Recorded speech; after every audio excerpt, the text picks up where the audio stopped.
In the 1980s and subsequently, I was the art writer for the Victoria Times Colonist newspaper. And in that role, I went and interviewed everybody who was interesting to me. And there was no one more interesting to me than E.J. Hughes. And I did write about him whenever his paintings showed up, if there was an exhibition of them. But I avoided calling him up or going over to interview him because he had a reputation of being rather reclusive. He was quiet. He didn't want to get involved or bothered. One day in 1993, out of the blue, his assistant, Pat Salmon, called me. And Mrs. Salmon said, Mr. Hughes is coming to Victoria to have his car serviced, his annual service, and he's asked me if I would invite you and your wife to join him for lunch.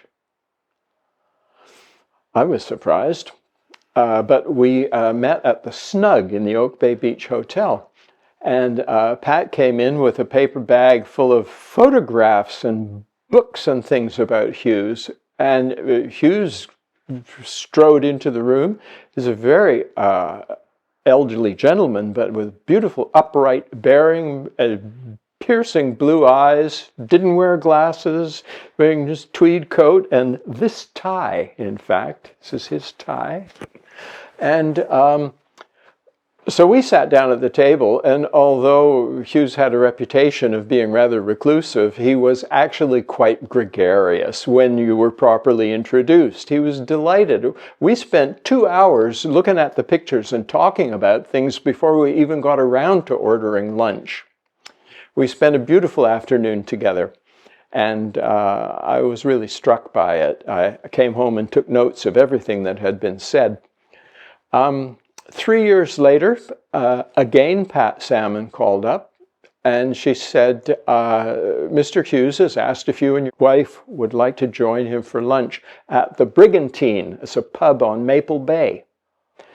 So we went up to Duncan and met him in the parking lot of the White Spot restaurant, and we all got into his Jaguar Vanden Plas, Hughes and I sitting in the back seat, Pat and my wife in the front seat, and drove over to his house. He said, have you ever seen my studio? I said, no. He said, well, we went to his house, and he invited us in, and it was an extremely humble little bungalow. But I photographed him in his studio in the spare bedroom there at that time. And then we went out to Maple Bay and had lunch together. And after lunch, we all got back in the Jaguar, and he directed us as we drove around the shoreline. And he'd say, oh, slow down here. Just pull off to the side now, up by that tree. Stop. Okay, stop. Because the view out the windshield of the car was what he was painting at the moment.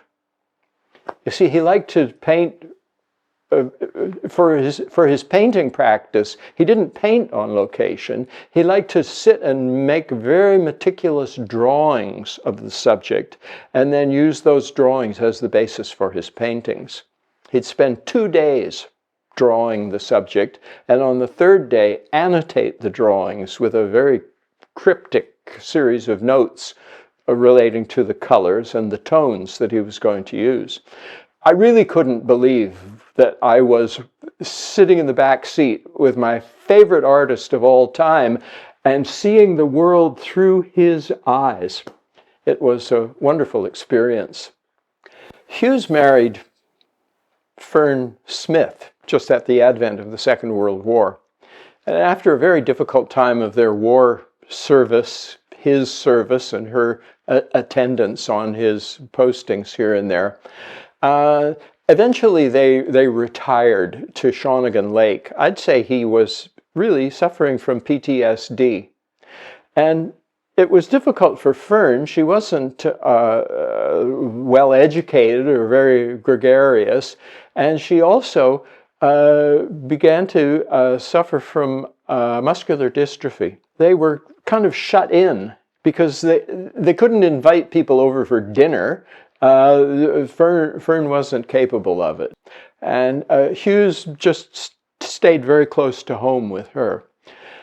Fern died at the age of 59 in 1974. Hughes was kind of left on his own as a bachelor who'd never had to take care of himself really at all. But a neighbor lady from Shawnigan Lake, a woman who had made his acquaintance when he was living at Shawnigan Lake, she contacted him one day. Her name was Pat Salmon, and Pat was a teacher at University of Victoria in the art history department. And she recognized that teachers need to publish or perish. So she thought, I know an artist, I could write about him. And she called Hughes and asked if she could write about him. I think she was planning a magazine article or something. But Hughes seems to have immediately taken the idea that she would become his biographer. Pat began to work with him. And she'd come over and photograph him holding up his latest artwork so that he'd have a photograph of it. And she would go with him and photograph locations where he was painting, did what she could with it.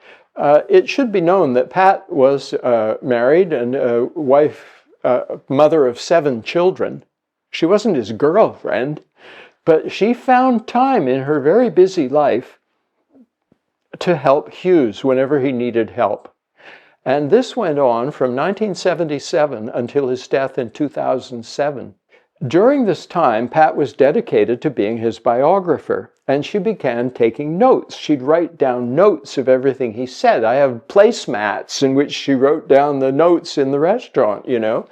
But also, Pat was a diarist. When she came home every evening, she would sit down and write whatever had happened. And she wrote about her family life, as I say, with 7 children. There was a lot to write about. But she always also wrote down everything that had gone on with Hughes, what he said and what his forms of behavior. And these were diaries, okay? She was very candid in what she wrote. And she saw him at his good, bad, and indifferent all the time as he was becoming more and more elderly and eccentric. But she saved it all. And she photographed everything as it went through. And she collected all the newspaper clippings and all the books and whatever else he had. But one day in 2010, out of the blue, she telephoned me. And she said, if you would consider it, I would like you to become Hughes' biographer. I think she felt that there were sort of vultures circling around the Hughes papers and the future of it all. And through her long experience working as Hughes' intermediary, she had very strong opinions about all the other people in his world.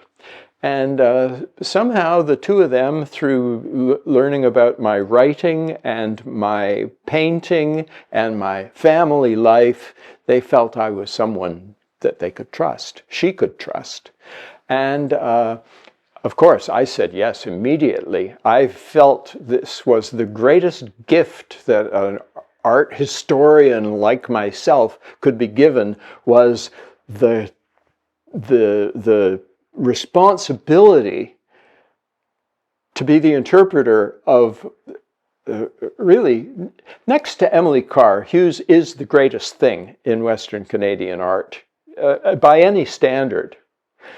And unlike Emily Carr, whose story is written by dozens of people, and so many think they have a part of the Emily Carr story, which they do, Hughes' story never got out because he was a very private person. The story is known in its basic outlines, but the depth of it was never explained.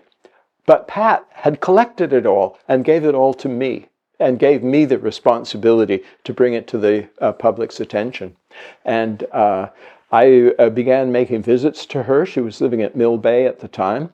And Pat had Parkinson's disease, and her energy level was very low, but she'd be sitting in the middle of her apartment surrounded by boxes of what she'd collected.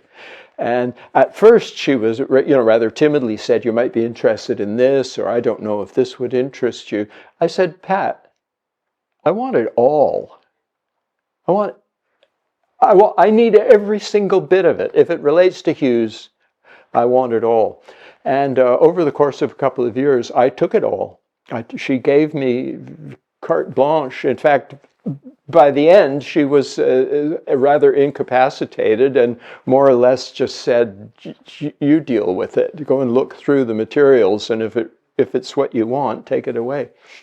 And I brought it all home and began to catalog it and inventory it and work towards making the complete list, the whole catalog of everything Hughes ever did.